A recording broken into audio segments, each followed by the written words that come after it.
Hello students, welcome to the NAP physics YouTube channel. इस class में हम लोग डिस्कस करेंगे आज हमारे डीएसई फोर्थ सेमेस्टर के मैथमेटिकल फिजिक्स 1 के यूनिट नंबर 2 को।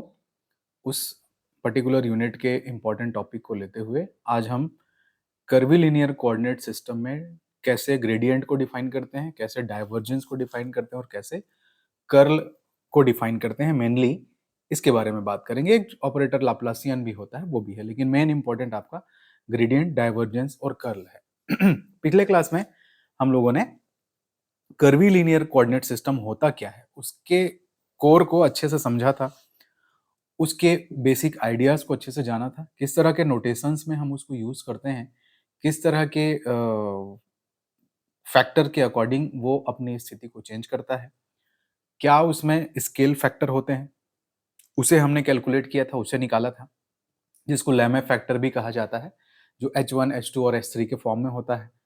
और तीनों टाइप के कोऑर्डिनेट सिस्टम के लिए, तीन टाइप के कोऑर्डिनेट सिस्टम कहूँ मतलब मैं, एक कार्टेशियन कोऑर्डिनेट सिस्टम मतलब कार्तीय निर्देशांक पद्धति, सेकंड सिलेंड्रिकल कोऑर्डिनेट सिस्टम मतलब बेलनीय निर्देशांक पद्धति, और एक हमारा स्फेरिकल कोऑर्डिनेट सिस्टम मतलब गोलीय निर्देशांक पद्धति में क्या क्या हमारे स्केल फैक्टर निकल के आते हैं। हम लोग ने वो उस चीजों को डिराइव किया था और एज यूजुअल वो उसी प्रकार से क्वेश्चन एग्जाम में भी आपसे पूछ सकता है कि सिलेंड्रिकल कोऑर्डिनेट सिस्टम में और स्फेरिकल कोऑर्डिनेट सिस्टम में लैमे फैक्टर क्या होता है या कर्विलिनियर स्केल फैक्टर्स क्या होते हैं, निकाल के बताइए।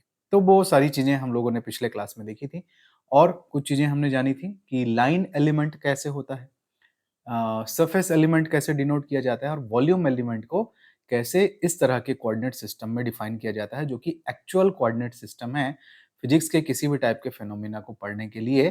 क्योंकि जो X axis, Y axis, Z axis आप जो पढ़ते हुए आते हैं वो केवल एक हाइपोथेटिकल सिचुएशन है, वैसा कभी हमको आइडियली नहीं मिलता।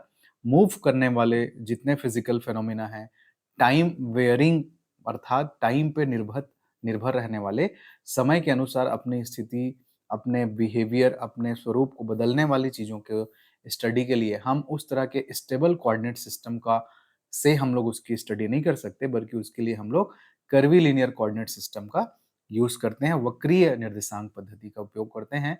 अधिकतर इसके उदाहरण आपको इलेक्ट्रोडायनेमिक्स में, फ्लूइड मैकेनिक्स में और थर्मोडायनेमिक्स में, मैग्नेटोस्टैटिक्स में, इलेक्ट्रोमैग्नेटिज्म में, इन सब चीजों में जितना सारा चीज आप जब पढ़ते हैं तो उसके लिए अपन को ग्रेडियंट मतलब स्लोप, डाइवर्जेंस मतलब फैलाव, डाइवर्जेंस मतलब होता है किसी भी चीज का फैलना, कर्ल मतलब किसी भी चीज का रोटेशन, एक पर्टिकुलर पॉइंट के अकॉर्डिंग उसका rotation. Basic idea gradient, divergence और कर्ल के लिए पिछले क्लास के डिस्क्रिप्शन में दो वीडियो जो सेकंड सेमेस्टर में आप लोग पढ़े थे वो मैंने डाला हुआ है। जिन बच्चों को डाइवर्जेंस और कर्ल होता ही क्या है उसका बेसिक ही नहीं पता, वो वहां पे कम से कम उसको आप रिव्यू कर लीजिएगा। ठीक, तो आज हम लोग कर्विलिनियर कोऑर्डिनेट सिस्टम के लिए ग्रेडियंट क्या होता है वो, डाइवर्जेंस क्या होता है वो और कर्ल क्या होता है, ये इन तीनों मेनली चीजों के बारे में बात करेंगे। और दोनों तीनों टाइप के कोऑर्डिनेट सिस्टम के लिए, जैसे मैं कहूँ कि कार्टेशियन कोऑर्डिनेट सिस्टम है और स्फेरिकल कोऑर्डिनेट सिस्टम है और सिलेंड्रिकल कोऑर्डिनेट सिस्टम है, इन तीनों ही प्रकार के कोऑर्डिनेट सिस्टम के लिए हम ग्रेडियंट, डाइवर्जेंस और कर्ल कैलकुलेट करके लेके आएंगे। एग्जाम में क्वेश्चन भी वैसे ही आता है, ठीक, कि ग्रेडियंट का कैलकुलेशन कीजिए आपके गोलीय निर्देशांक के लिए या बेलनाकार निर्देशांक के लिए। तो ये सारी चीजें इसके अकॉर्डिंग टॉपिक को आगे आगे बढ़ाते हुए आपको धीरे धीरे समझ में आएंगी। तो सबसे पहले स्टार्ट करते हैं हम लोग ग्रेडियंट को।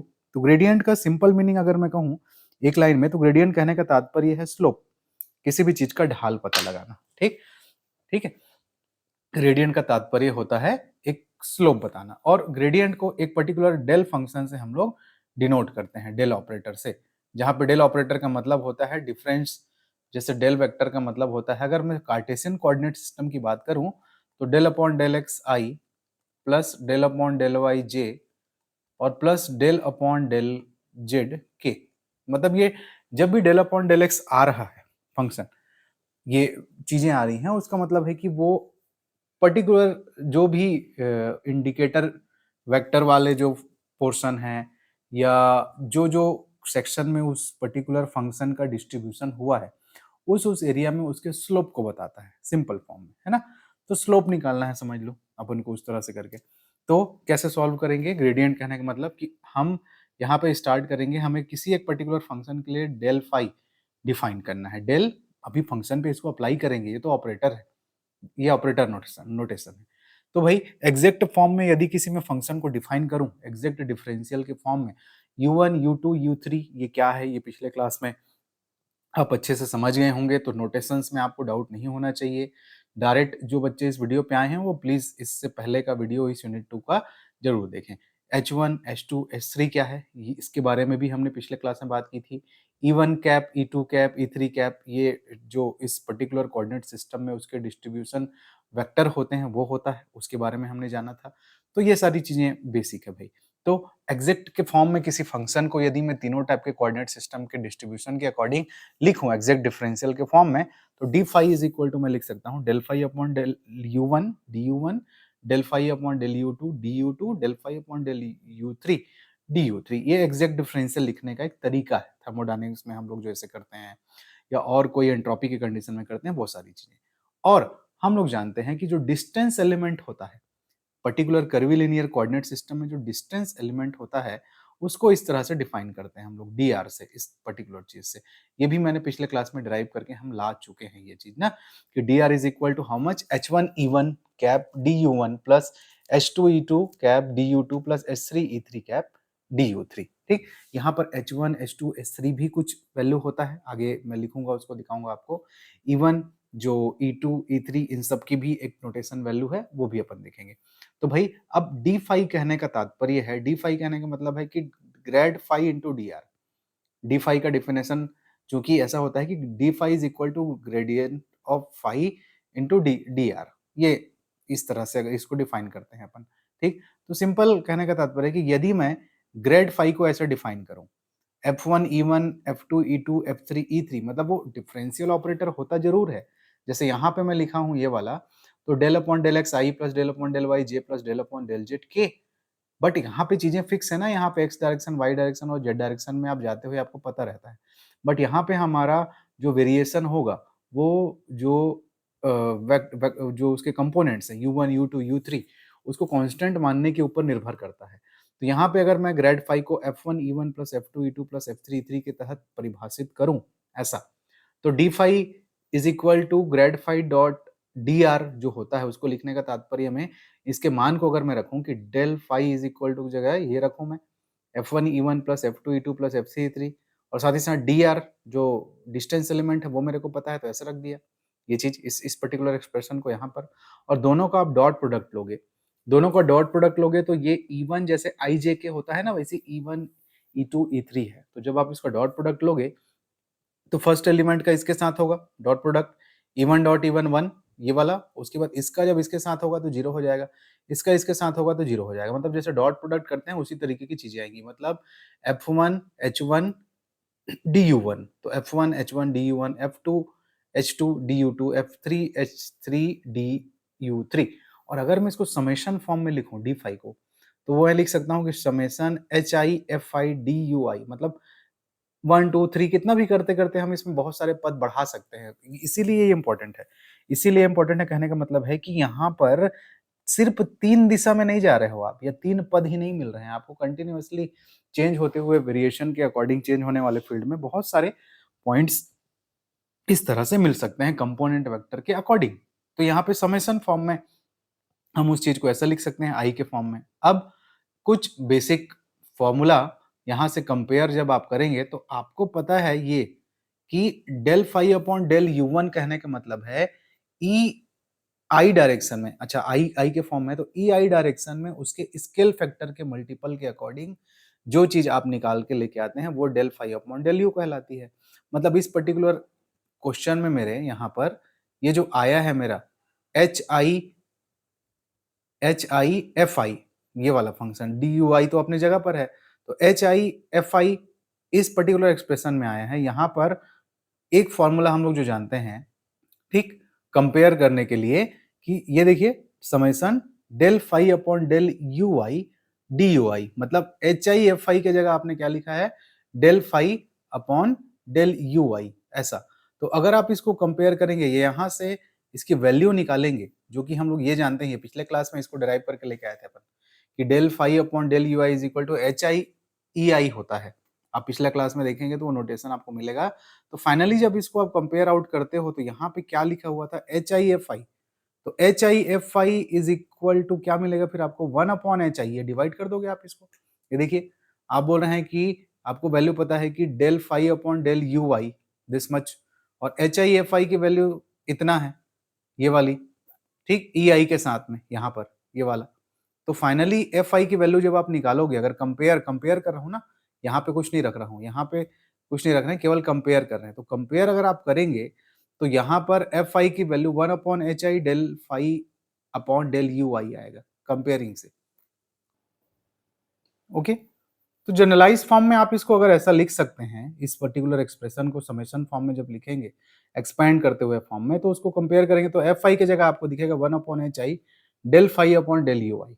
और फिर उसको अगर ग्रेड के फॉर्मूले पे आप रखेंगे, ग्रेड फाई हमने किसको डिफाइन किया है, देखो F1 का मान यहाँ आएगा 1/h1 del phi upon del U1, वैसे F2 का मान आएगा, वैसे F3 का मान आएगा। और ग्रेड फाई आपने क्या डिफाइन किया है, देखिए ग्रेड फाई आपने डिफाइन किया है F1 E1 F2 E2 F3 E3। तो यहाँ पे जब मान रखोगे आप F1 का, F2 का, F3 का, और उसको अगर समेशन फॉर्म में लिखूंगा, तो समेशन फॉर्म में लिखूंगा तो वही मेरे को मिलेगा, ये वाला पोर्शन, ये वाला, ठीक, कि grad phi 1/h i del phi upon del you I E i, और ई उसका जो भी कंपोनेंट के फॉर्म में है उसमें वो निकल के आएगा। जैसे उदाहरण के लिए अगर मैं आपसे पूछूं यहाँ पर इस पर्टिकुलर फॉर्मूले को अगर क्रॉस चेक करना चाहते हैं, तो कार्टेशियन कोऑर्डिनेट सिस्टम में, कार्टेशियन, इसको याद करके चलना है ना आपको, ठीक, इसको याद करके चलना है।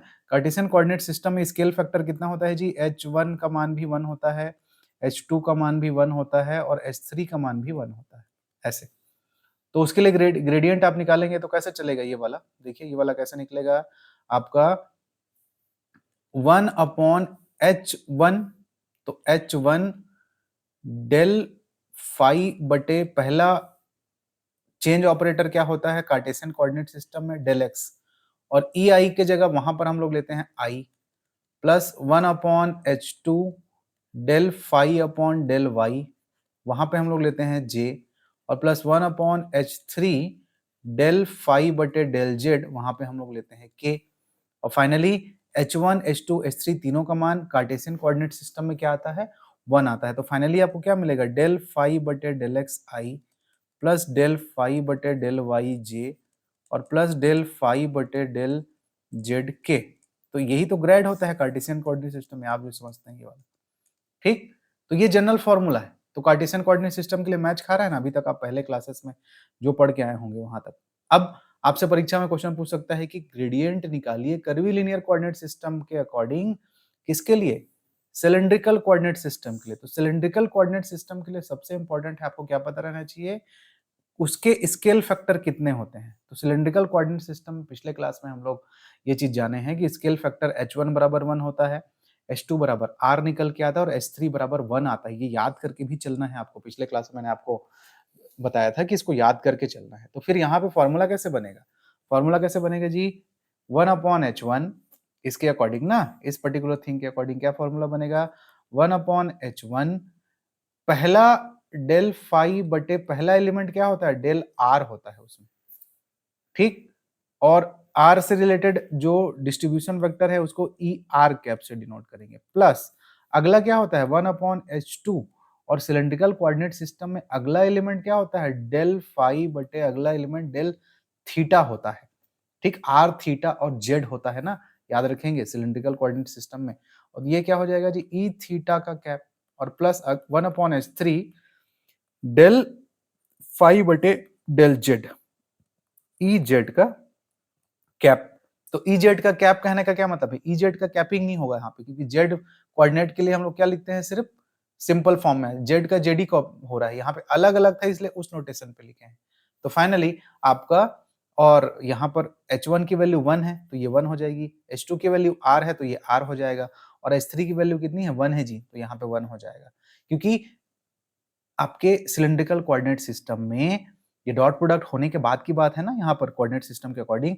तो सिलिंड्रिकल कोऑर्डिनेट सिस्टम में आपका जो कंटेंट होता है क्वांटिटी r, थीटा और z के फॉर्म में डिफाइन होता है। ठीक, तो उसी रूप में ये लिखा, तो ये लिखा है देखिए, तो ये ग्रेडियंट का फॉर्मूला है सिलिंड्रिकल कोऑर्डिनेट सिस्टम में।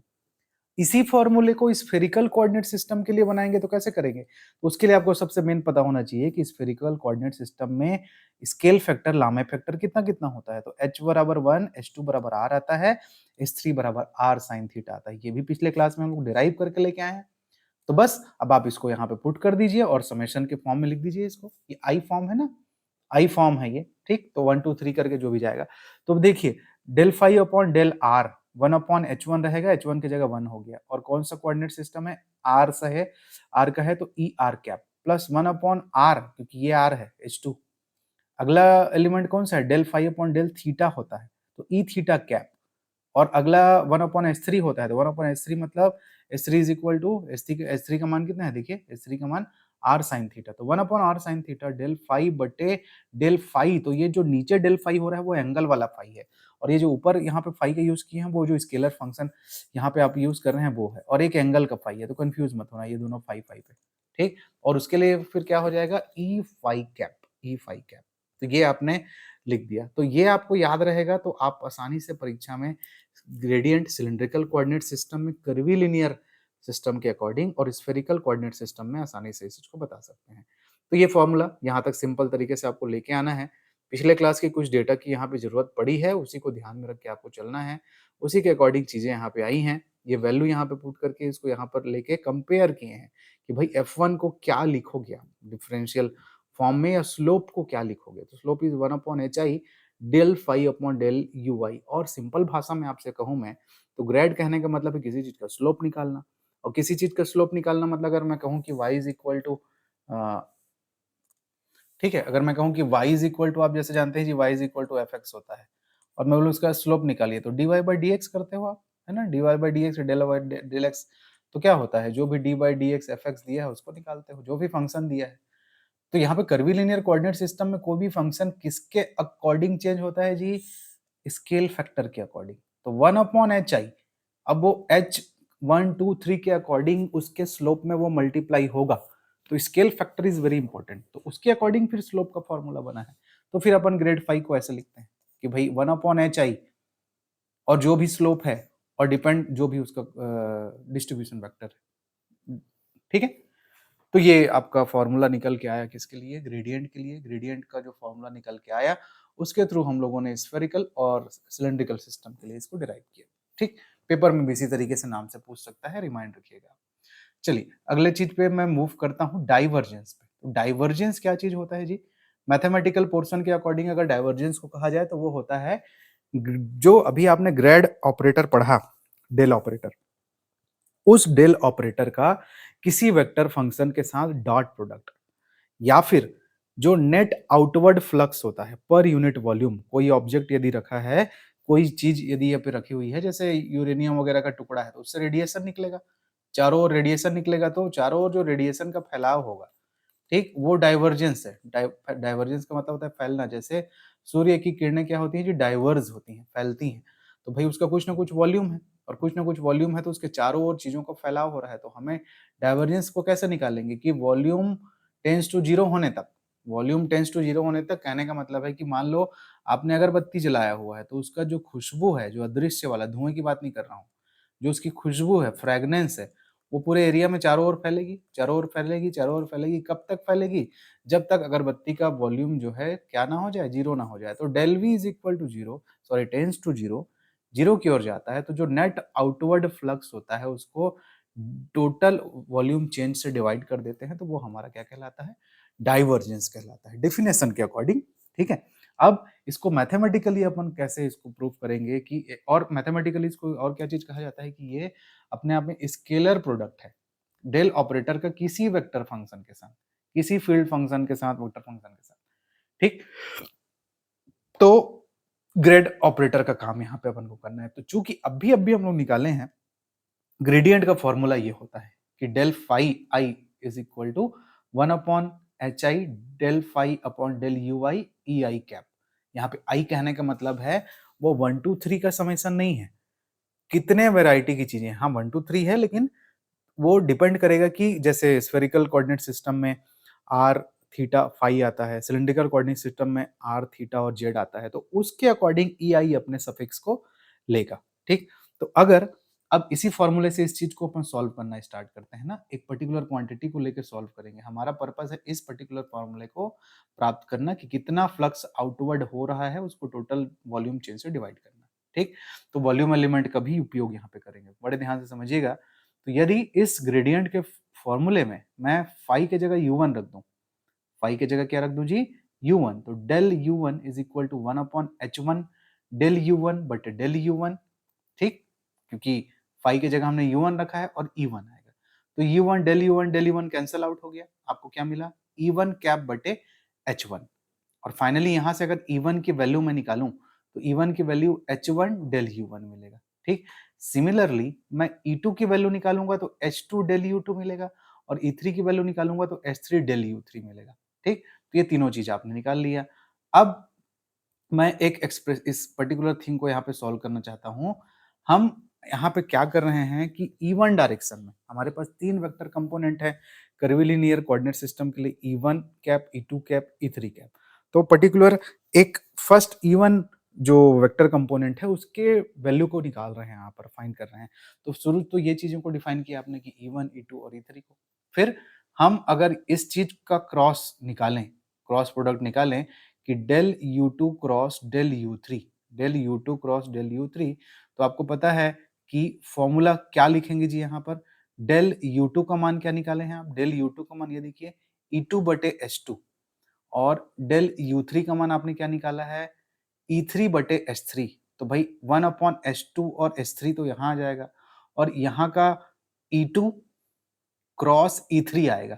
तो क्रॉस प्रोडक्ट लिया हूं ना मैं, तो क्रॉस प्रोडक्ट लूंगा तो E2 क्रॉस E3, तो ये जो साइक्लिक ऑर्डर होता है E1 E2 E3 का, तो 1 2 3 ऐसा है, ये वाला 1 2 और 3, तो 2 क्रॉस 3 करोगे एंटी क्लॉकवाइज का डायरेक्शन में चलोगे तो E2 cross E3 is equal to क्या होता है, E1 होता है। जैसे आई जे के को जो क्रॉस प्रोडक्ट लेते हो आप, आई जे के को एंटी क्लॉकवाइज डायरेक्शन में, तो आई जे के, तो आई जे के, तो उस तरह से एच E2 क्रॉस E3 का बराबर क्या मिलेगा, E1 कैप मिलेगा, और बटे में H2 और H3 तो है।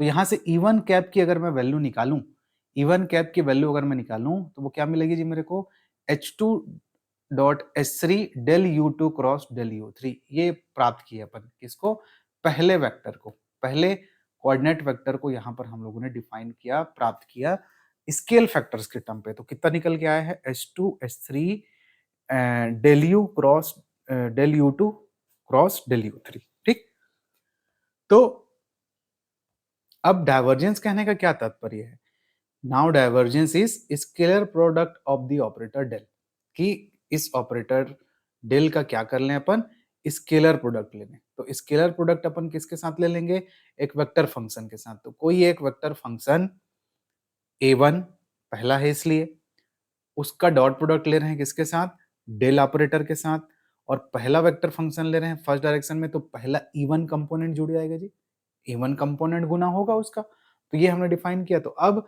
डेल डॉट A1 E1 लिखने का क्या तात्पर्य है, तो डेल डॉट A1 तो अपने जगह पर है, E1 का मान अभी आप निकाले हो ये सटल करके ऊपर में, E1 कैप का मान हमने अभी फाइंड किया था, कितना आया है, H2 H3 and del U2 cross del U3।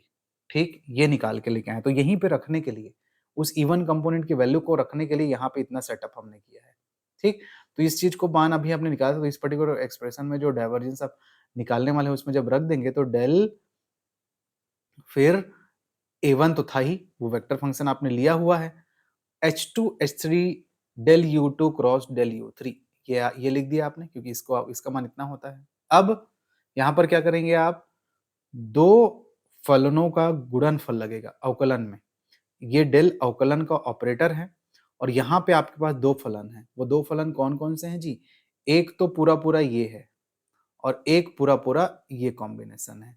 तो दो फलन है, ये फर्स्ट फंक्शन है आपका, और ये वाला सेकंड फंक्शन है। तो दो फलनों के गुणनफल के लिए अवकलन कैसे करते हैं जी, पहला फलन आपका पहले फलन, पहला या दूसरा, किसी को ही मान लें आगे पीछे करके, प्लस में ही रहता है तो वैसा लिख लेंगे। तो मान लो आप इसको पहला बोले तो पहला फलन वैसी रहता है, तो देखिए ये वैसी है।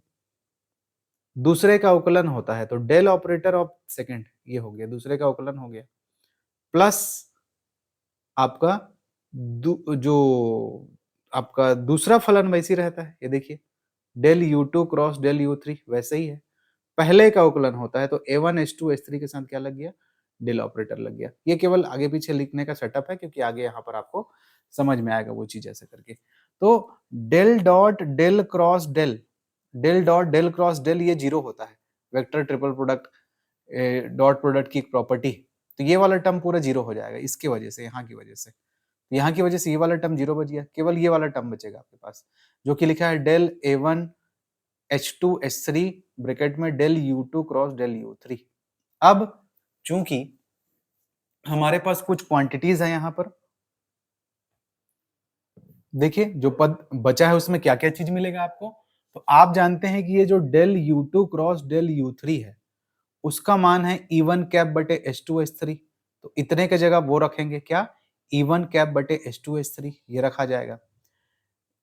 डेल A1 का डिफरेंशिएशन होगा ना, डेल A1, तो ग्रेड फाई का जो फॉर्मूला होता है ये है, तो ग्रेड A1 यहाँ पर है, तो 1/H1, क्योंकि A1 है जी, ये 1 है, 1/H1 डेल फाई बटे डेल U1, डेल फाई बटे डेल U1 और E1।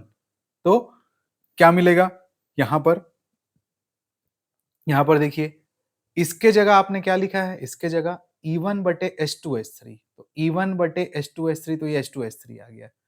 ये डेल फाई ए, जो डेल A1 लिखा है, उस डेल A1 जब जैसे ही आप इसका डिफरेंशिएशन करोगे, जैसे ही इस पर्टिकुलर चीज का कंप्लीट इसके स्केल फैक्टर के साथ, यहाँ H2 H3 कांस्टेंट नहीं है ना, जैसे ही इसके स्केल फैक्टर के साथ इसका डिफरेंशिएशन करोगे तो A1 है तो कैसे होगा, डेल अपॉन डेल U1, क्योंकि देखो क्या होता है, डेल फाई बटे डेल UI, तो जो नंबर यहाँ पे रहेगा वही नंबर यहाँ पे रहेगा, उसके साथ क्या आएगा, E1 आएगा, तो E1 भी आया, और 1/H1 आएगा, तो वो 1/H1 यहाँ आ गया ना, यहाँ से H2 H3 आया था यहाँ से, और यहाँ से 1/H1 आ गया, तो डेल A1 H2 H3 बटे डेल U1, और एक चीज और आता, E1 और डॉट E1, यहाँ पर E1 डॉट E1, यहाँ एक E1 यहाँ से आता है, एक E1 यहाँ से आता है, और E1 डॉट E1 क्या होगा जी, 1 होगा आइडेंटिटी वेक्टर के अकॉर्डिंग। तो फाइनली ये टर्म बचेगा आपके पास, ये वाला टर्म। तो उसे कैसे लिखोगे, तो भाई आपने यहाँ पर फर्स्ट एलिमेंट वेक्टर के लिए डेल डॉट A1 एक वेक्टर के साथ E1 कैप निकाला, तो क्या मिला, 1/H2 H3 del A1 A2 H3 बटे डेल U1। सिमिलरली सेम इसी तरीके से हम किसको कैलकुलेट करेंगे जी, डेल A2 E2 के लिए और डेल A3 E3 के लिए, क्योंकि कैपिटल A वेक्टर मेरा क्या होता है, ये तीनों से मिलके बनेगा। जो मेन वेक्टर मैं लूंगा वो तीनों कंपोनेंट के according curvy linear coordinate system में उसके जो कंपोनेंट है E1 cap E2 cap E3 cap के अकॉर्डिंग बनेगा। तो ये एक तो हमने कैलकुलेट करके लेके आया, और ये दो सिमिलर वैसे ही आएगा करके हम उसको जमा के लिख देंगे। जमा के लिख देंगे कहने का मतलब यहाँ पे याद करने का एक तरीका है, उसको देखिए, 1/H2 H1 H2 H3 सब में आएगा। ये 1 था, ये 1 वाला था, तो इस तरफ क्या है, देखो A1 से शुरू हुआ है, A1 से शुरू हुआ है तो H23 1 2 3 पे गया है। तो अगला वाला किससे शुरू होगा, जो ये वाला है A2 वाला, A2 E2 वाला है, वो किससे शुरू होगा, यहाँ पर 2 से शुरू होगा। तो जब 2 से शुरू होगा तो 2 के बाद क्या आता है, 3 आता है, और 3 के बाद क्या आएगा, 1 आएगा। तो A अगर 2 है तो H3 हो गया और H1 हो गया, और बटे में 2 के लिखे हैं तो ये तो डेल U2, इसमें कंफ्यूजन नहीं है।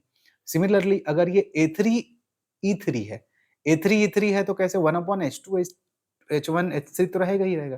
तो डेल A3 और 3 के बाद क्या आता है जी, 1 H1, और उसके बाद क्या आएगा, H2, तो H1 H2, और बटे में डेल U3। तो ये याद करने का तरीका है। तो complete divergence, complete vector divergence क्या होगा जी, और सभी में तो 1/H1 H2 H3 ये सब कॉमन आया ही रहेगा।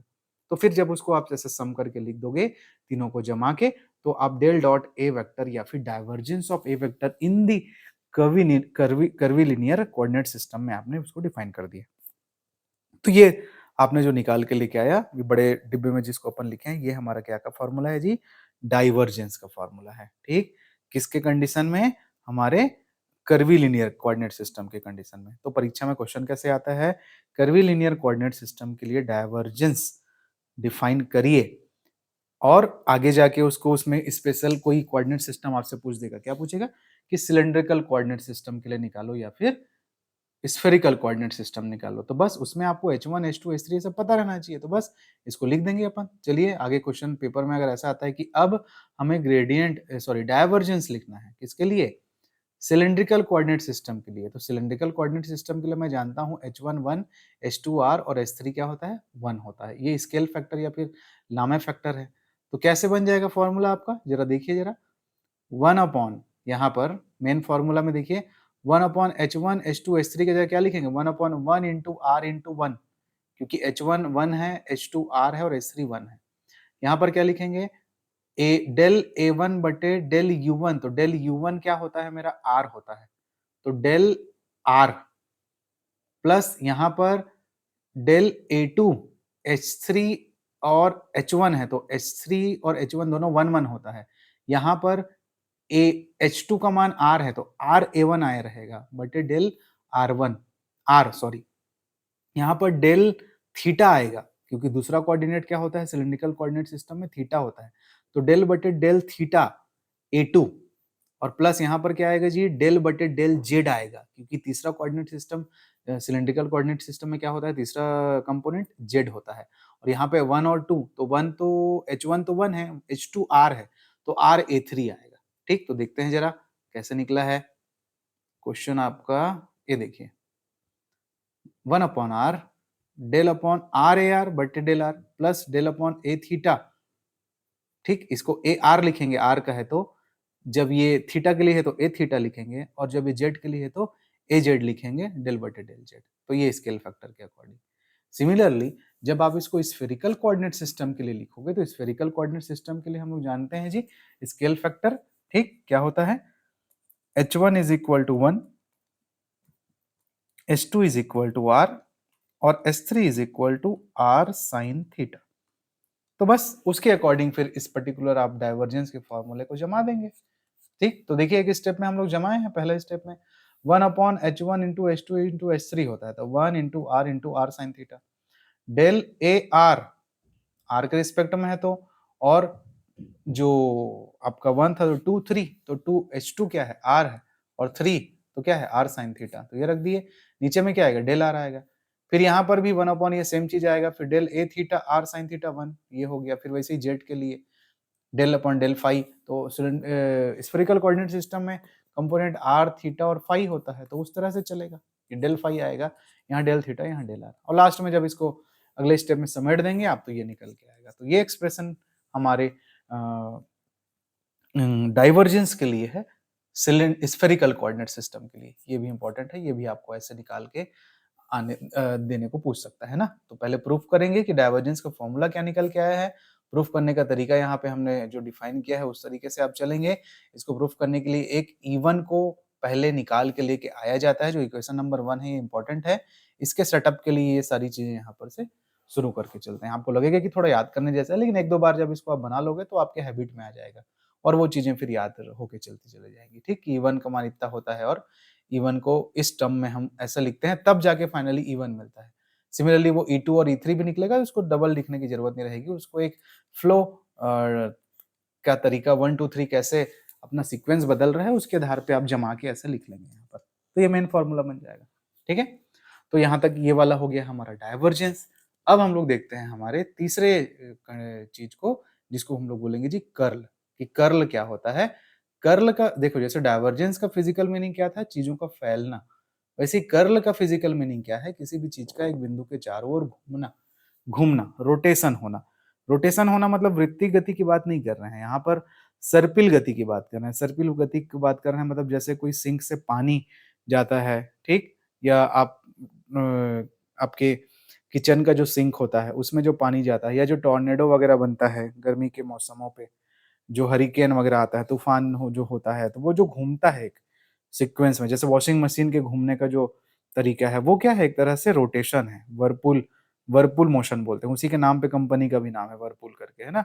वर्पिंग होती है जिसमें, तो circulation around the closed path, एक क्लोज रास्ते के चारों ओर किसी पर्टिकुलर वॉल्यूम का घूमना, जैसे वॉशिंग मशीन हो गया तो वॉशिंग मशीन का पूरा वॉल्यूम क्लोज है, बाहर से तो पूरी तरीके से पैक्ड है, वो क्लोज एक बाउंड्री बनाए हैं आप उसका, उस क्लोज बाउंड्री के अंदर जो भी वॉल्यूम आप उसमें पुट आउट करते हो वो गोल गोल एक सेंटर पॉइंट के अकॉर्डिंग घूमता है। तो एक सिंपल एग्जांपल है कि कर्ल क्या है। तो circulation around the close path, तो जैसे फ्लूइड मैकेनिक्स में मैंने पिछले क्लास में आप लोगों को एग्जांपल दिया था कि जितने भी नेवी के शिप होते हैं, जितने भी सबमरीन के जितने भी जहाजें हैं, उनके चलने का जो तरीका है, उसके नीचे जो जितने उसमें ब्लेड लगे रहते हैं, घूमने वाले पंखों के ब्लेड, जिसकी वजह से पानी को काट के वो आगे की ओर पुश आउट करता है, फिर उसको रिएक्शन फोर्स के अकॉर्डिंग जहाजें मूव करती हैं। तो सबमरीन या इन सब चीजों में वो जो रोटेशन है वाटर का, लिक्विड का, वो फ्लूइड मैकेनिक्स के अंतर्गत आ जाएगा। ठीक, जो इलेक्ट्रोमैग्नेटिक फोर्स बनता है, तो फैराडे के लॉ के अकॉर्डिंग जो तार के चारों ओर जो इलेक्ट्रिक फील्ड बनता है, उसके तहत यदि फैराडे लॉ के अकॉर्डिंग उसे मैग्नेटिक फील्ड भी जनरेट हो रहा है, तो उसके जो रोटेशन है, किस तरह से वो चारों ओर फैलेगा एक कर्ली फॉर्म में, वो चीज यहाँ पे कर्ल के फॉर्म में डिफाइन करें। कर्ल बोलते हैं ना कि जनरली यूज करते हैं बालों के लिए कर्ली, तो कर्ली कहने का मतलब है कि गुथा हुआ, बेंडेड या रोटेटेड फॉर्म में, स्प्रिंग जैसा, जैसे स्प्रिंग का जो मोशन होता है क्लॉकवाइज या एंटी क्लॉकवाइज डायरेक्शन में।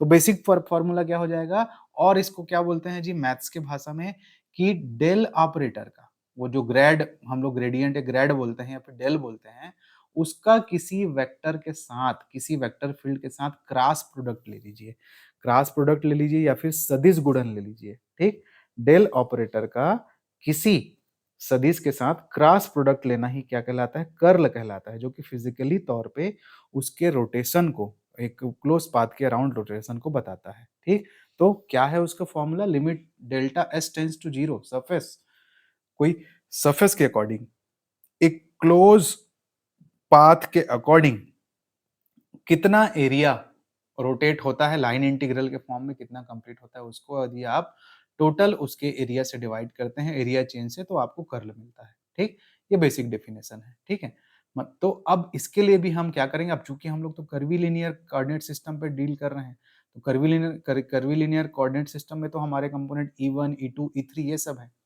यहाँ पे कर्ल को समझने के लिए थोड़ी सी इमेजिनेशन की आपकी जरूरत है, उस चीज को आप समझिए कि मान लेते हैं हम लोग एक क्लोज लूप इस तरह से लेते हैं, जो डायग्राम में आपको दिख रहा है ना, वो क्लोज लूप है, लूप।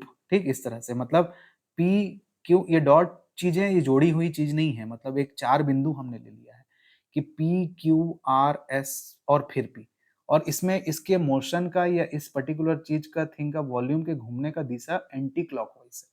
एंटी क्लॉकवाइज मतलब वो पी क्यू से जाएगा, फिर Q R, R S, S P, और चूंकि एक प्लेन है, ये सरफेस है यहाँ पे ना, सरफेस है, तो E1 जो होगा, E1 कंपोनेंट जो है U2 U3 प्लेन पे पाया जाएगा।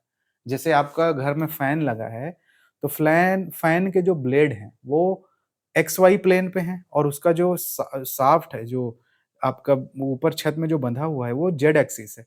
तो अगर XYZ एक्सिस ऐसे आप हाथ से वो फ्लेमिंग के दाएं हाथ नियम, बाएं हाथ नियम, ये सब चीज से बनाते हैं, तो आपको 3 एक्सिस मिलता है, जिसमें एक स्टेबल होता है।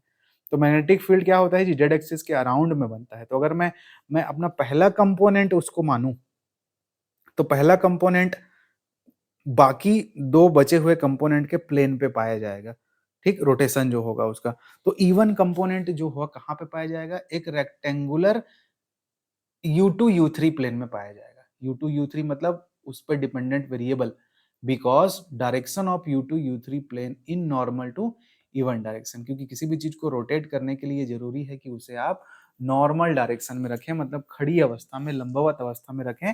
जैसे घरों पे दाल मथनी का यूज करते हैं, तो मम्मी लोग उसको कैसे खड़ी मुद्रा में रख के उसको रोटेट करते हैं, तो वो भी एक वर्पिंग का उदाहरण है। दाल को मथना या फिर मक्खन वगैरह निकालने के लिए गाँव में जो आप रोटेट करते हैं उसको, तो वर्पिंग होती है उसमें। तो वो जो घुमाने की चीज है वो नॉर्मल टू दी सरफेस होनी चाहिए ना, 90 डिग्री पे स्टेबल होनी चाहिए। तो वो एक डायरेक्शन में रहेगा जो रोटेशन डायरेक्शन है, और बाकी प्लेन कौन सा रहेगा, नीचे। तो दूसरे दो कंपोनेंट होंगे। तो यहाँ पे अगर आप इवन कंपोनेंट को कैलकुलेट करना चाहते हो, जो कि रेक्टेंगल फॉर्म में U2 U3 प्लेन पे पाया जाएगा, कहने का मतलब है कि U2 वेक्टर का डायरेक्शन, अब पी क्यू ऐसा है, एक दिशा ये है, एक दिशा ये है, ऐसा। तो एक दिशा पे U2 डायरेक्शन इस तरफ है और इस तरफ पे U3 का डायरेक्शन है। ये वाला जो डायरेक्शन है, डायरेक्शन की बात कर रहा हूँ ना, कंपोनेंट में समझना। ये डायरेक्शन U3 का है कंपोनेंट में और ये डायरेक्शन U2 का है। ठीक, कौन क्या चीज निकालना चाह रहे हैं? E1 कंपोनेंट को कैलकुलेट करना चाह रहे हैं। तो अगर इस तरह से हमने चार पॉइंट डिफाइन किए हैं, तो उस चारों पॉइंट के क्या क्या स्थिति हो सकते हैं इस प्लेन में, इस प्लेन में। तो देखिए पॉइंट नंबर P का जो बिंदु का स्थिति होगा, U2 U3 होगा। यहीं से शुरुआत हो रहा है ना, यहीं से शुरुआत हो रहा है। तो यहां तक क्या है कोऑर्डिनेट? U2 है और U3 है। अब आप यहां से चलते चलते चलते चलते यहाँ Q तक गए, तो आप कौन से डायरेक्शन में जा रहे हो? U2 का डायरेक्शन। अगर आप ऐसे दाएं बाएं जाते हो तो U2 का डायरेक्शन है, अगर आप ऊपर नीचे जाते हो तो U3 का डायरेक्शन है। ठीक, कर्वीलिनियर वेक्टर फॉर्म में U3 का डायरेक्शन। तो मैं भाई P से Q की तरफ जा रहा हूँ, तो P से Q की तरफ जा रहा हूँ, ये एरो लगा हुआ है, तो उसके अकॉर्डिंग U2 डायरेक्शन में जा रहा हूँ। तो Q का कोऑर्डिनेट क्या होगा? Q का कोऑर्डिनेट ये होगा कि Q के कोऑर्डिनेट में U2 में आप कुछ और आगे बढ़े, तो कितना बढ़े? DU2, DU2। और U3 तो उतना ही था, U3 का डायरेक्शन में कोई चेंज नहीं हो। यहाँ पे ये डायरेक्शन कोऑर्डिनेट है ना, कोई बिंदु नाप के नहीं लिख रहे हो आप। तो जब इस डायरेक्शन में आप जैसे कंपोनेंट वेक्टर लिख रहे हैं अपन, पॉइंट्स उसके, तो ऐसे ऐसे गए Q तक गए, तो Q में क्या बढ़ा? पहले ही बिंदु U2 यहाँ था, U2 में कुछ बढ़ाया बढ़ाया बढ़ाया बढ़ाया, तो यहाँ पर ये कितना बढ़ा? DU2 बढ़ा है और U3 उतना ही। अगला पॉइंट कहाँ है? Q से आप R तक जा रहे हो, R ये है, तो R अपने इनिशियल पोजीशन से भी खिसक गया है। R यहाँ पर था, उसका दोनों दिशा में बढ़ोतरी हो गया है, इधर भी बढ़ोतरी हो गया है, ठीक, और इधर भी बढ़ोतरी हो गया है, इस डायरेक्शन में भी। यहाँ पर इस लाइन में नहीं है वो, इधर भी गया और इतना इधर भी गया। तो पहले यहाँ पर था, पहले यहाँ पर था, वो इतना गया और फिर इतना यहाँ गया, तब तो यहाँ पहुंचा। मतलब यहाँ पे जो पॉइंट था उसी की मोशन की बात हो रही है। मान लीजिए यहाँ पे एक बॉल था, तो वो बॉल पहले यहाँ पर था, तो उसकी पोजीशन U2 U3 था। वो बॉल जो है ऐसे ऐसे चलते चलते यहाँ चला गया, तो ऐसे ऐसे चलते चलते यहाँ चला गया, तो इस दिशा में बढ़ा। कौन सी दिशा में बढ़ा? U2 दिशा में बढ़ा। U2 दिशा में उसके लेंथ में कुछ चेंज हुआ, कितना हुआ जी? DU2 हुआ, है ना। तो क्या वो U3 दिशा में भी कुछ बढ़ा बढ़ा? कहाँ बढ़ा? नहीं, वो तो इसी लाइन पे है, इसी सरल रेखा पे रखा हुआ है, तो U3 में कोई चेंज नहीं हुआ। अब वो बॉल जो है इस तरह से गति किया, चलते चलते चलते चलते इधर चले गया, तो यहाँ तक तो वो DU2 चेंज हो पा गया था। अब चूंकि इस दिशा में जो U3 की दिशा है उस तरफ भी जा रहा है, उस तरफ भी जा रहा है, तो U3 में भी कुछ चेंज आ गया, उसको DU3 बोल दिए। और फिर वो घूम के जब S पे पहुंचा, तो S पे जब पहुंचा, ऐसे जाते जाते ऐसे पहुंचा, तो कुल मिला के वो अपने मूल जगह पे आ गया, U2 के दिशा में। ये जो U2 का दिशा है उसमें विपरीत तरफ जाके वो अपने मूल दिशा में आ गया, यहाँ से यहाँ तक। तो यहाँ तक आ गया, तो इनिशियल पॉइंट U2 ही रहा, लेकिन U3 में अभी भी ये डिस्टेंस है ना, अभी भी ये डिस्टेंस है, अभी भी ये डिस्टेंस है, तो यहाँ से यहाँ तक का डिस्टेंस में कितना चेंज हुआ है? DU3। और फिर जब वो यहाँ से यहाँ तक आ जाएगा, तो फिर इनिशियल पोजीशन पे पहुंच जाएगा U2 पे। तो दिस इज द डायरेक्शन के अकॉर्डिंग पॉइंट्स पे क्या चेंज हो रहे हैं, उस चीज को यहाँ पे डायग्राम से आपको समझाया गया है। कर्लिंग, और इसी के अकॉर्डिंग कर्लिंग हो रही है, एंटी क्लॉकवाइज मोशन हो रहा है, ठीक है। तो फिर प्लेन ऑफ लूप क्या हो गया? तो प्लेन ऑफ लूप क्या हो गया मेरा? प्लेन ऑफ लूप क्या हो गया? U2 U3 प्लेन मेरा प्लेन ऑफ लूप है। ये जो लूप बनेगा उसका प्लेन या समतल कौन सा है? U2 U3 plane. और उसका नॉर्मल कौन सा है जी? E1 component. E1 कंपोनेंट इसके क्या रहेगा? ठीक, नॉर्मल रहेगा, परपेंडिकुलर रहेगा मतलब, ठीक है। तो हमें कौन सा लूप मिला है? ये देखिए डायग्राम में PQRSP, PQRSP। तो हमें क्या करना है? लाइन इंटीग्रल के फॉर्म में कितना कितना कंपोनेंट कर्ल हो रहा है PQ दिशा में, कितना QR में, कितना RS में और कितना SP में, ये चारों निकाल लेंगे तो हमको इस मेन फॉर्मूले में हमारा ये मिल जाएगा, और उसको इसके सरफेस एलिमेंट से अपन डिवाइड कर देंगे तो टोटल कर्ल हमको मिल जाएगा। तो ये आइडिया है, तो डायग्राम के थ्रू इसको यही चीज समझाने की आपको कोशिश हुई है। ये बिंदु थे, तो अब हम धीरे धीरे एक एक करके इन हर हिस्से का कितना कितना पोर्शन मूव कर रहा है उस चीज को निकालेंगे। तो कैसे निकालेंगे देखिए जरा उसके लिए।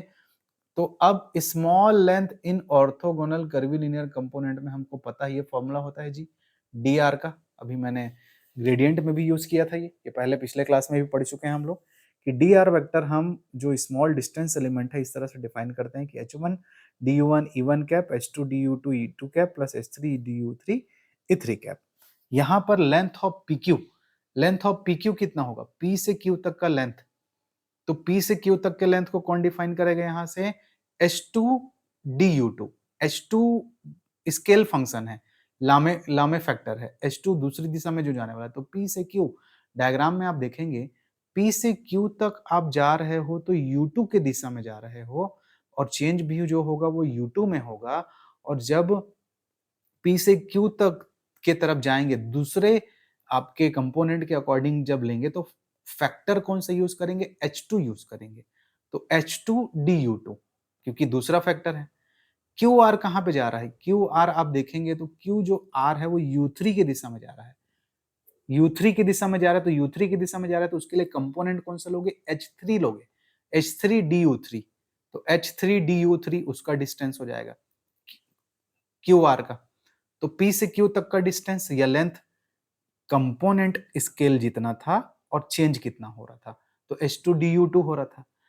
QR का लेंथ कंपोनेंट कितना था, H3 होता है U3 डायरेक्शन में और DU3 था। तो लंबाई गुड़ी चौड़ाई या दोनों रेक्टेंगल का मेरे को दो ठो लेंथ PQ और QR मिल गया तो मैं एरिया निकाल सकता हूँ। एरिया मेरे को ये एरिया चाहिए ना, ये इसकी जरूरत पड़ने वाली है यहाँ पर। तो फिर हमको PQ मिल गया और QR मिल गया, तो लंबाई गुड़ी चौड़ाई ऐसा जो सिंपल कॉन्सेप्ट है उसके तहत मैं इसका एरिया डिफाइन कर लूंगा। So how much the area is del S is equal to PQ into QR. So finally you put the values of this thing. So H2, H3, DU2, DU3. So you get the area. इसको remind करके चलना, बाद में main वाले equation में put करेंगे। अब आगे, अब भाई एक हम लोग वेक्टर फील्ड ले लेते हैं, चूंकि क्रॉस प्रोडक्ट लेना है मेरे को डेल ऑपरेटर का। तो एक वेक्टर फील्ड मैंने डिफाइन कर लिया, a vector field A1 E1 cap plus A2 E2 cap plus A3 E3 cap. अब हम क्या करेंगे, कंप्लीट लूप के लिए ए डेल आर को डी आर को कैलकुलेट करेंगे। ये मेन फॉर्मूला है मेरा, ये वाला इसको आप कैलकुलेट करेंगे। ये नीचे वाला चीज तो हमने प्राप्त कर लिया, तो अब इसको एक एक करके ध्यान देंगे। चलिए कैसे कैसे बदला है। तो भाई सबसे पहला रोटेशन लूप PQ दिशा में हो रहा है। PQ दिशा में ये चित्र जो बना है उसको देखिए आप, वो डायग्राम यहाँ पे रफली और बना देता हूँ वरना बार बार स्लाइड आगे पीछे करना होता है। अगर ये डायग्राम हमारा ऐसे बना हुआ है, ये P से Q, Q से R और R से ये S और S से फिर P है ना। ये वाला डायरेक्शन मेरा U2 का है और ये वाला डायरेक्शन मेरा U3 का है। ये प्लेन है ना, U1 U2 U3 प्लेन्स को दर्शाते हैं कर्वीलिनियर कोऑर्डिनेट सिस्टम में, और E1 E2 और E3 आपके वेक्टर कंपोनेंट को दर्शाते हैं। ठीक, तो भाई अब यहां से यहां तक कितना एरिया रोटेट किया, सिर्फ ये देख रहे हैं हम लोग फिलहाल। तो देखो डायरेक्शन ऑफ PQ किस तरफ है जी, U2 के तरफ है, तो हाँ है, इस दिशा में है। तो लाइन एलिमेंट क्या होगा, H2 DU2 E2। ये देखो वो जो मेन फॉर्मूला होता है मेरा लाइन एलिमेंट का फॉर्मूला, ये देखो ये लाइन एलिमेंट का फॉर्मूला है। तो E2 के डायरेक्शन में है तो E2 वाला ही एलिमेंट बस रहेगा। तो H2 DU2 E2 ये हो गया। देखो तो वही यहां पर आया क्योंकि उस डायरेक्शन में था, तो लाइन एलिमेंट हमारा क्या मिला, ये वाला। ठीक, तो फिर ADR निकालना है, तो ADR क्या होगा, ADR तो U2 के दिशा में है तो एरिया, क्योंकि मेन फंक्शन ये वाला है ना, जो ये वाला, ये कंपोनेंट कौन सा काम करेगा, उसके लिए भी A2 वाला कंपोनेंट काम करेगा।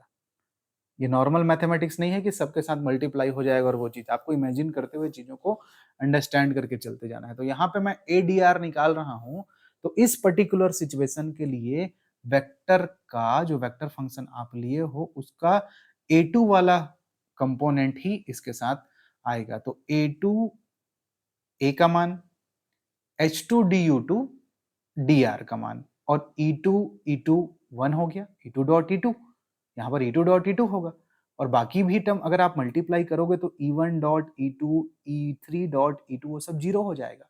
तो डायरेक्ट यहाँ पे लिखे हैं, आप यहाँ पे वैल्यू पुट कर सकते हो, जैसे A की वैल्यू ये पूरा रखोगे है ना, और DR की वैल्यू ये वाली रखोगे तो फिर वो 2 2 वाला ही बचेगा। तो फाइनली ADR का मान ये मेरे को निकल के आया। अब चूंकि पूरे लूप में P से Q तक इसका मैं इंटीग्रेशन कर दूंगा तो मेरे को यहां से यहां तक कितना मिला वो मिल जाएगा। तो कैसे लिखते हैं जी इसको कि अगर हम लोग कंप्लीट P से Q तक कितना चला उसको लिखना चाहें तो A2H2DU2 लिखेंगे।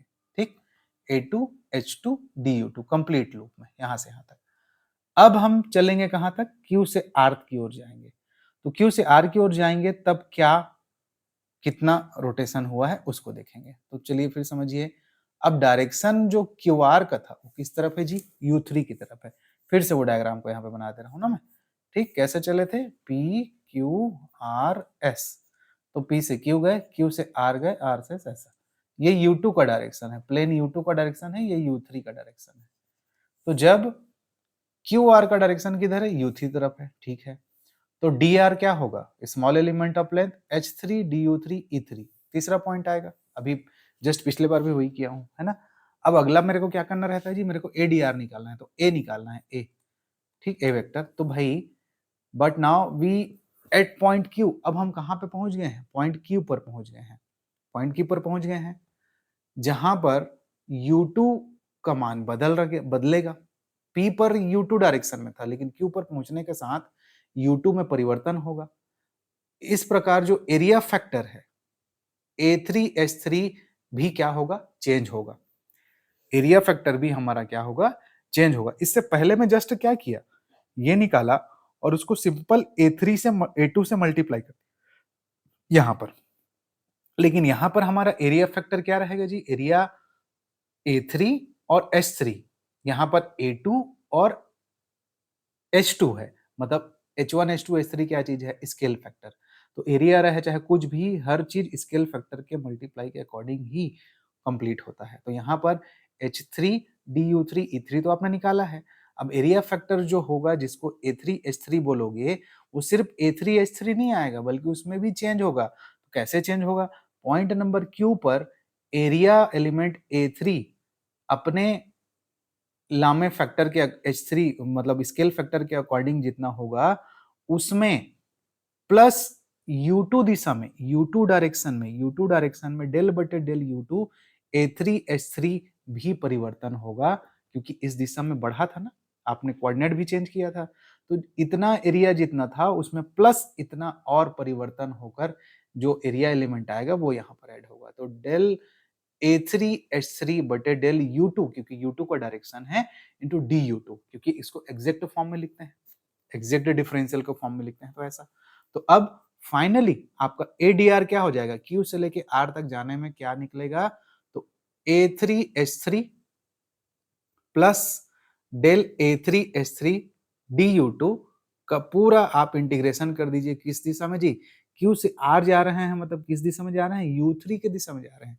Q से R, देखिए लिमिट लगाए हैं इंटीग्रेशन का, Q से R ADR, तो कौन से दिशा में जा रहे हो, DU3, तो U3 की दिशा में आप क्या करोगे, उसका इंटीग्रेशन कर दोगे, जो एरिया एलिमेंट आपका निकल के आया है उसको ADR के फॉर्म में। ठीक, तो ये A3H3 प्लस डेल A3H3 बटे डेल U2 DU3, ये आपका इक्वेशन नंबर 3 मिला, जो Q से R तक की चीजों को बताया। अब R से S में क्या मिलेगा, देखिए R से जब आप S में जाते हो तो कौन सी दिशा में जाते हो जी, यहीं से डायग्राम से समझिए, आप U2 के अपोजिट दिशा में जाते हो, ये U2 का अपोजिट डायरेक्शन है। ठीक, इस तरफ आप U2 के अपोजिट डायरेक्शन में जाते हो, तो क्या उसमें परिवर्तन होगा, हाँ बिल्कुल होगा। U2 के इनिशियल फेज से इस तरफ जाने पर भी उसकी मान में परिवर्तन हो रहा है, तो क्या मिलेगा, देखिए जरा अगला, जब आप R से S की ओर जाते हो तो देखो ये P था, ये Q था, ये R था, ये S था। R से S की ओर जाते हो, ये U3 का डायरेक्शन है और ये U2 का डायरेक्शन है। तो the direction of RS is opposite to U2, मतलब माइनस साइन लगेगा।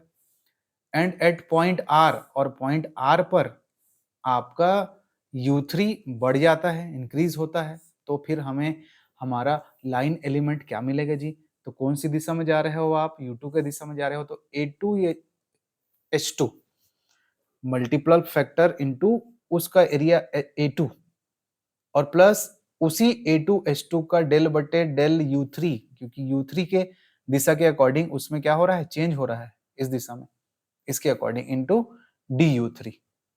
ठीक, तो ये चीज आपको मिल जाएगा। ठीक है, पॉइंट नंबर आर पर u3 आपका इंक्रीज होता है, बढ़ता है यहाँ पे आर पे, u3 यहाँ पे बढ़ता है ना इतना, यहाँ से जब ऐसे चलते चलते चलते चलते जाते हो आप, तो यहाँ पे इंक्रीजिंग होता है, ये u3 है तो कितना ऐड हो जाता है du3। तो फिर वो जो वॉल्यूम एलिमेंट यहाँ पर एरिया एलिमेंट बनेगा A2 इंटू H2, जो सेकेंड मल्टीपल फैक्टर के थ्रू ये बनेगा, उसका इतना गुना du3 एग्जैक्ट के फॉर्म में, तो ये लिखोगे। अब इसको ओवरऑल फॉर्म में क्या लिखोगे जी, कंप्लीट आर से एस तक जब आप चलोगे तो कौन सी दिशा में जा रहे हो, आर से एस तक जा रहे हो तो इस तरफ जा रहे हो, कौन सी दिशा है जी, u2 का अपोजिट du2 है, और साइन क्या लग जाएगा आपका, अपोजिट जा रहे हो इसलिए माइनस लग जाएगा, तो इंटीग्रेशन में माइनस, ये माइनस और ऑपरेटर du2 और ये वो वैल्यू A2H2 जो आया था ये वाला, डेल A2H2 बटे डेल u3 du3। तो ये आपका इस R से S तक जाने के लिए। अब आप अगला आपका क्या हो जाएगा, S से आप P तक आ रहे हो, तो S से P तक जब आओगे तो S से P तक आने के लिए कौन सी दिशा में जा रहे हो, u3 का डायरेक्शन ये है, आप u3 के अपोजिट आ रहे हो, ये u3 का अपोजिट डायरेक्शन है, तो माइनस साइन लगेगा, तो u3 और उसका स्केल फैक्टर कितना है du3। ठीक, और किसके अकॉर्डिंग वो चेंज होगा आपका, जो u3 है वो h3 के अकॉर्डिंग, h3 के अकॉर्डिंग। ठीक, तो A3 H3 scale factor A3 और एरिया एलिमेंट A3 H3 के अकॉर्डिंग, और किस दिशा में, du3 दिशा में विथ माइनस साइन के साथ, क्योंकि अपोजिट है, तो ये मिल जाएगा आपको सीधे सीधे। तो इसमें ज्यादा उतना कॉम्प्लेक्स ये चीज निकालने में नहीं था, तो ये चीज आपको मिल गया। अब सिर्फ हमको क्या करना है, पूरे लूप के वजह से कितना हमको कर्ल या चेंज ऑफ एरिया लूप मिला, उस सबको यहाँ पर पुट कर देना है, मतलब इक्वेशन नंबर यहाँ से शुरू करके ये वाला, कहाँ, ये वाला इक्वेशन नंबर 2 में कितना मिला, जब Q से R तक गए तो कितना मिला, ठीक, ये वाला R से S तक कितना मिला, और S से P तक कितना मिला। तो ये चारों चीज को जब आप यहाँ पे जोड़ दोगे तो कंप्लीट लूप का आपको सर्कुलेशन मिल जाएगा। तो ये इसको जोड़ दिए, इसको जोड़ दिए, इसको सब कुछ लिख दिए। आगे जब ब्रैकेट आप खोलोगे, यहाँ पर गुणा करोगे, du3 का गुणा यहाँ होगा, du2 का गुणा यहाँ पर होगा, तो ये एलिमेंट कैंसल आउट हो जाएगा। ठीक, तो कट पीट के बचेगा क्या, कट पीट के आपके पास बचेगा, ठीक, ये एलिमेंट कैंसल आउट होकर ब्रैकेट के अंदर डेल A3H3 बटे डेल u2, du2 du3 है, तो du2 यहाँ भी कॉमन, du2 यहाँ भी एक कॉमन, यही दो एलिमेंट बचेंगे, तो du2 du3 को कॉमन ले लिए, मतलब कंप्लीट लूप के लिए आपको कितना क्वांटिटी मिला, ये मिला। तो पहला कंपोनेंट ऑफ द कर्ल, पहला कंपोनेंट ऑफ द कर्ल क्या कहलाएगा जी, टोटल सर्कुलेशन बटे एरिया। तो टोटल सर्कुलेशन क्या है, ये इक्वेशन नंबर 6 में निकाले हो आप, ये है, और एरिया कितना था, तो एरिया शुरू में निकाले थे ना, H2 H3 du2 du3, इसी में निकाल के रखे थे अपन एरिया। ठीक, कहाँ गया जी हमारा एरिया, ये देखिए, ये मैं बोला था इसको रिमाइंड करके रखेंगे, इसको यूज करेंगे, तो एरिया हमने निकाला हुआ है H2 H3 du2 du3, तो उसमें ले जाके उसको पुट कर दीजिए। तो देखिए जरा, यहाँ पर जब आप इसको पुट करते हैं तो फाइनल आपको ये वाले पॉइंट को जब इसमें पुट करेंगे आप, तो ये कैंसल आउट होके आपका H2 H3 du2 du3, तो H2 H3 ये वाला, H2 H3 ये ब्रैकेट के भीतर वाला चीज, और du2 du3 कैंसल आउट होगा ऊपर नीचे, तो 1/H2 H3 दिस मच। ये क्या है जी, आपका first component of the curl है, E1 भाग, first component of the curl है E1 पार्ट। ऐसे ही सिमिलरली हमको E2 पार्ट भी मिलेगा और E3 पार्ट भी मिलेगा। तो E2 पार्ट जो है U3 U1 लूप पे पाया जाएगा, ठीक, E2 पार्ट जो है U3 और U1 लूप पे पाया जाएगा, और वैसे ही E3 जो है U1 U2 लूप पे पाया जाएगा। तो उसके लिए सॉल्व करेंगे तो फिर ये अब फ्लो में इसको समझ के लिखना है, जैसे यहाँ पर 1 निकाले हो तो 1 2 3, देखो 1 तो 2 3, ठीक, तो ये 3 3 और 2 2, अगर ये 2 निकालो हो तो 2 के बाद क्या था जी 3 1, तो 3 1, तो 3 1, तो यहाँ से शुरू होता है लास्ट वाले से, ये 3 है तो ये 3 3 था, ये लास्ट वाला 1 है तो ये 1 1 है, और फिर उसका कौन है 3 का कॉम्बिनेशन है तो 3 3, और ये जो कंपोनेंट है उसके अकॉर्डिंग ही काम करता है, 3 और ये 1, तो del u3 del u1। E3 कहाँ पाया जाएगा, 1 और 2 एलिमेंट में पाया जाएगा, तो अगर ये 3 है तो ये 1 2 है, और ये 1 2 है, और ये 2 है तो ये 2 है, और फिर ये 1 1 है और वैसे ही कंपोनेंट। तो ऐसा आपको कुछ ना कुछ अपने दिमाग में इसको अंडरस्टैंड करके इसके फ्लो को लिखने के लिए याद करना पड़ेगा। तो एक तो डिराइव करके लेके आते हैं और 2 सिमिलर वैसे ही होते हैं करके। तो फिर हमारा फाइनल एक्सप्रेशन क्या हो जाएगा? कर्ल का फाइनल एक्सप्रेशन, कंप्लीट एक्सप्रेशन क्या हो जाएगा?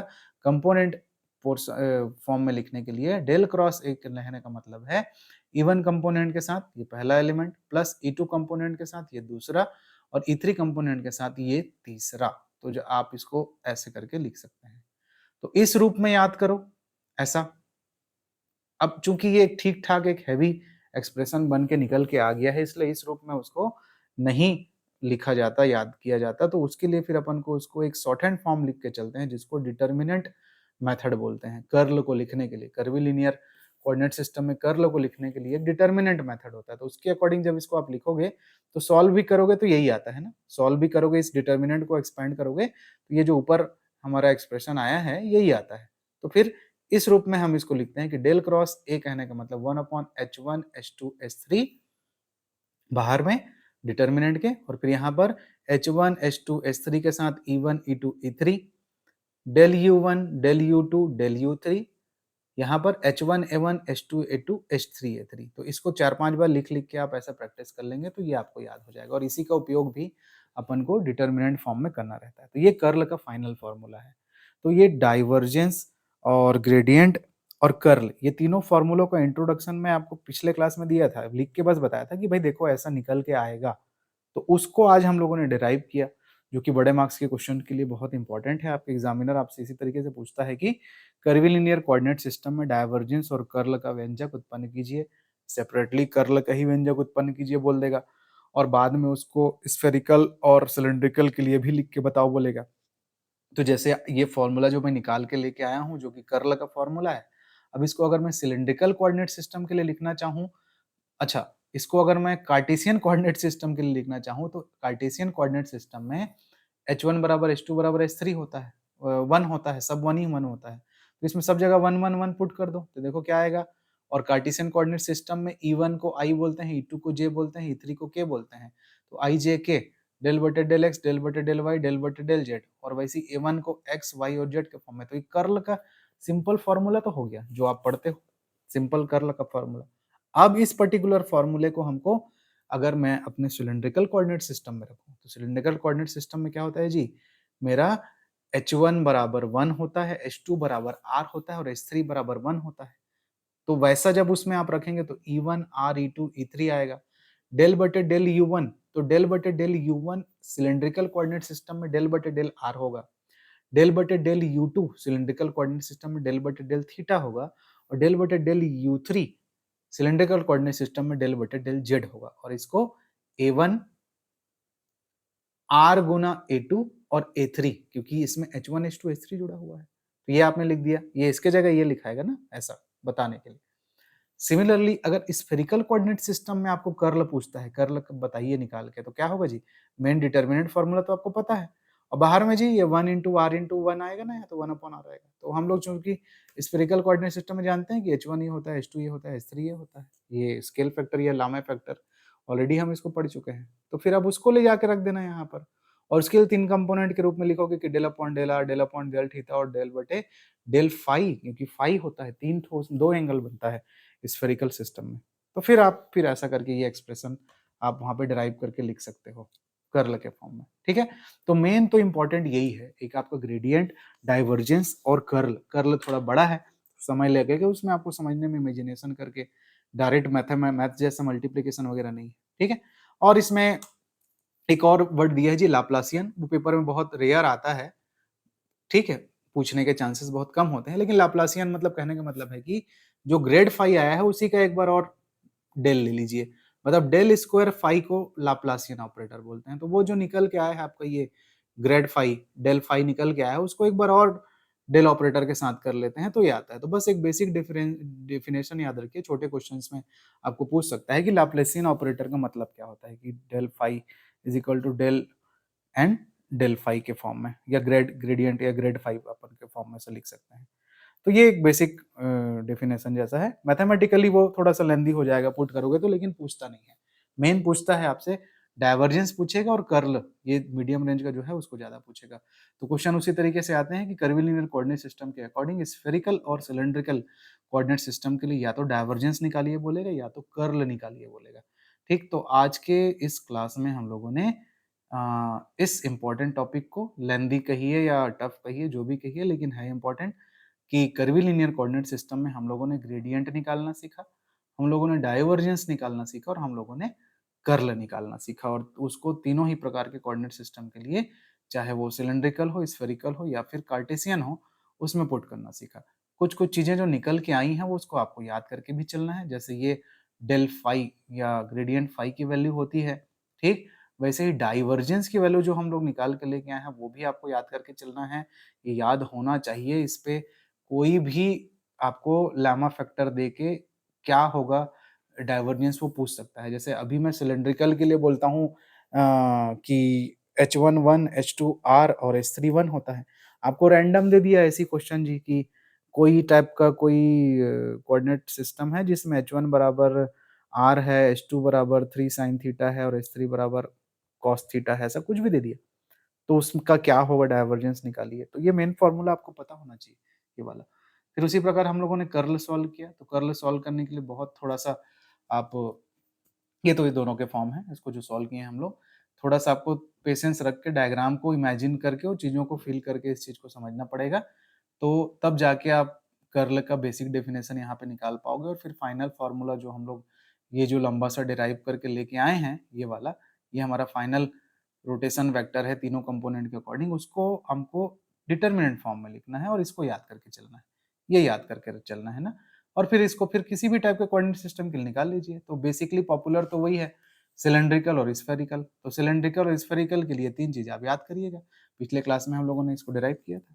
तो फिर आसानी से फिर ये यूनिट का ये टॉपिक भी आप आसानी से बना सकते हैं। ठीक है? तो ये टॉपिक यहाँ पे खत्म होता है। इस टॉपिक के खत्म होने के साथ-साथ ये यूनिट भी हमारा यहाँ पर खत्म होता है। ये मैथमेटिकल फिजिक्स का यूनिट नंबर 2 हमारा। तो यहाँ तक आप लोग इसको करके रखिए, प्रैक्टिस की ज़रूरत है। इसके बाद फिर हम लोग आपके सिलेबस के अगले यूनिट पे और बात करेंगे, फिर नई क्लासेस पे उस पे डिस्कस करेंगे। कोई भी डाउट वगैरह होगा तो आप हमसे शेयर करिएगा, उसको अपकमिंग आने वाले वीडियोज़ पे अपन देखेंगे। ठीक है? तो यहाँ तक आप लोग प्रैक्टिस करके रखिएगा, मिलते हैं हम लोग अपने नए क्लास में। ठीक है? Okay, thank you.